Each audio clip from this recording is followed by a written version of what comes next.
went through quite a process trying to figure out what the infected were going to be. A very big directive from the very beginning was they're not zombies.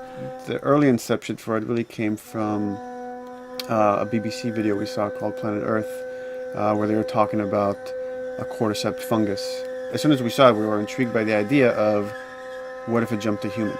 In what interesting ways would it take over a human body and then force it to spread that infection? And we figured that the real evil in the game is the fungus. It's not the people. We want to see what kind of choices a human makes under that kind of pressure. There's him. So as we're trying to develop the look of the infected, we went through so many different iterations, some that looked really alien and subhuman, some that looked just essentially like zombies, and we couldn't find like an original place for them. But one of our concept artists took a bunch of images of diseases or images of fungal overgrowth, and he kind of mashed it all together and he threw it on this person.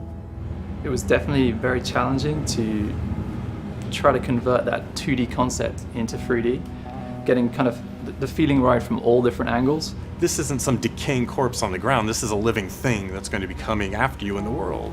And it seemed so creepy and so unique that right away we gravitated towards it, and it's like, this is our base infected. Everything should kind of come out of this look.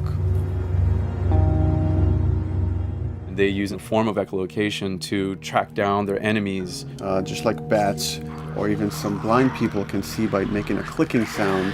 They're like, oh, what if they make this sound and now they can see in the dark?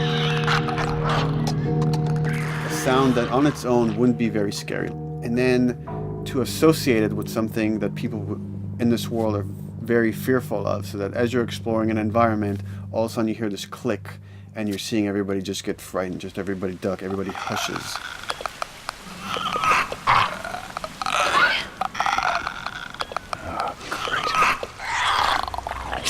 When the infected feels like it's going to die, it finds like a dark corner and it becomes part of the environment. The fungus grows out of there, and if the fungus lingers there long enough, then spores will come out, and if people can breathe those spores, they become infected as well. Pretty much everyone in this world has had one of their loved ones at least become the infected, so they lost someone this way. It's a pretty brutal fate if you know, you're headed down that path. You've got some hard decisions to make.